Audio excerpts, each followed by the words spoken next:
When it comes to the bikes on this channel, there's one in here that I've owned for longer than everything else sitting beside it, and we do not talk about it almost ever.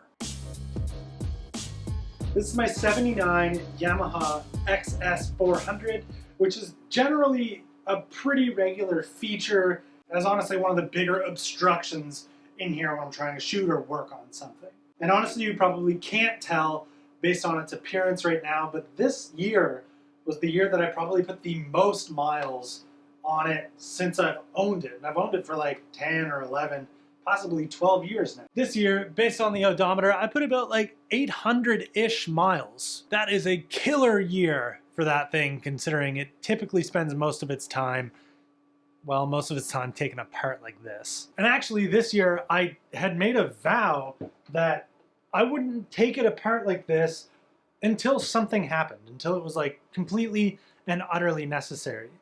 And I almost feel like I maybe should not have said that out loud to myself when I did, because of course on July 1st of this year I decided for some reason to treat it to a hand wash before going for a ride, and it died. Sprayed it with the hose, it looked good, I left it out to dry, came back to start it up, ran on one cylinder, and then has not run since. Which honestly just further solidifies my don't wash or maintain anything approach. It worked perfectly and utterly fine before I ever decided to give it any sort of love, and I will never treat any sort of machinery to any sort of kindness ever again. Actually, it's fairly obvious why it's not running. It doesn't have spark, so I had narrowed down some of the reasons that maybe it wouldn't have spark. And I kind of figured maybe the coils, maybe they went bad because they got wet and maybe they got destroyed that way. So I got new ones of those. And in the meantime, I also swapped to a better, more efficient electronic style ignition and new spark plugs, new spark plug caps. The only thing I didn't replace was spark plug wires.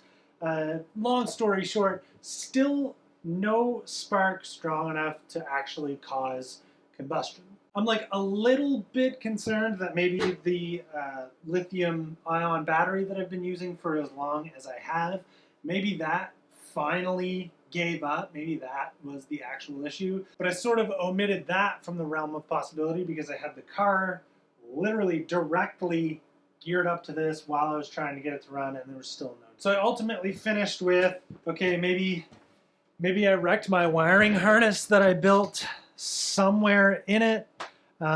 Let's just take everything off, start from scratch, and just see if I can get it running with all fresh wires, all fresh ignition, all fresh everything. And that's sort of where I started tinkering a little bit today, was just like pulling everything off and taking the time to have a look, just to see in this now mess of wires, it was a nice wiring loom, just to see if there was anything that sort of stuck out as like an obvious issue, like if there's any burns or if there's any cuts, any shorts.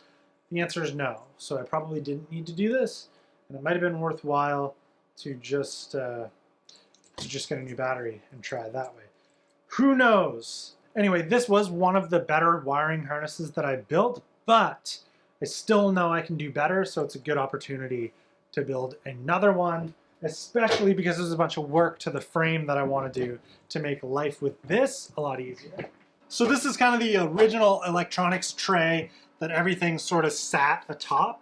I don't know that you could really call it a tray. It's just a piece of plate welded poorly into place that everything just kind of bolted to. I want to cut this out and build a proper battery electronics tray so that everything can sit in there pretty decent.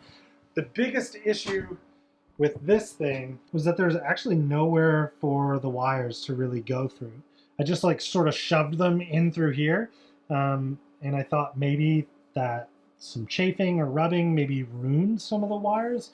That doesn't seem to be the case, but it's still something that's in my mind all the time, so I want to just deal with it. Also, this is going to go as well. So I'm going to do a different seat, and I have proper tail loop to put on there because this has not offered any support, and this tail loop that'll go on here will actually give some sort of support. And maybe if I wanted to do two seats again, I probably could.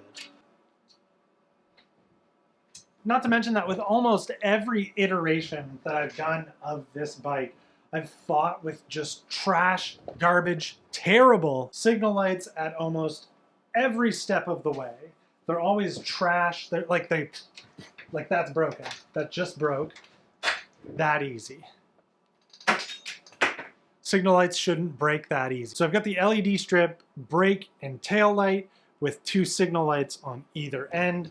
That'll help a lot while being in the shed because I'm always walking by this thing and I break signal lights constantly. On the front, I want to get a more energy efficient headlight. It's a lot easier on the charging system when you don't have like an old style bulb like this. This does look cool, but I'm willing to try something a little smaller and quite a bit more energy efficient now because it helps the bike run, it helps the bike start, and you know, new stuff is brighter for a lot less energy usage. I really miss riding this thing. It was a super bummer when it died and I couldn't at all for the life of me get it figured out how to get it going again, especially with spending the little bit of money that I did to try and make it work. But now it seems like I've actually got some time to put some good effort into it and really hopefully end up with the product that I've always kind of longed for. That's easy for me to say right now until I start cutting corners and not wanting to spend money. But I also know, based on the comments every time you guys see this thing, that we share like the same interests and that like motorbikes are not out of the realm of interest here. So I just kind of wanted to let it be known that this little spat of tinkering would be going on in the background of all the goings-ons of this world.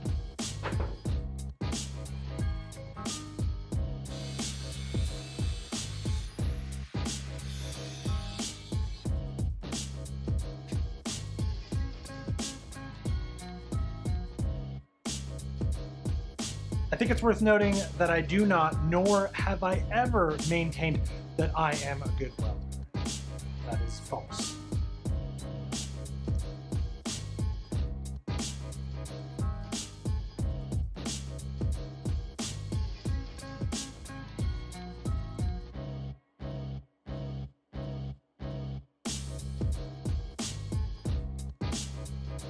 So that's kind of it for this subject for like, I don't know, a week or so. I'm gonna try my absolute best to not lose my mind trying to get too much done in one sitting and just take on like small little tasks as I go so that this doesn't become overwhelming like it always has. Where I spend a bunch of time comparing the work that I'm doing and the progress that I've made to like professional projects that you see come up from like real companies on Instagram. I am just a dude in a shed with a couple ideas and a motorcycle that I want to carry my bikes on. And I want to get it running again so that we can do that. And this, just seeing this alone, that's a good feeling. That feeling of progress, that feeling of accomplishment, that feeling of starting something new so that you can hopefully finish it. That can be euphoric, and that's why I always like working on this stuff so much, because I really know what I'm doing and I tend to be able to finish one in one sitting. Those are those easy shots of dopamine that we're gonna have to work a little harder on the motorbike to get. Tomorrow, I think we'll go see if the offset bushings actually made a noticeable difference on the crappy trail bike.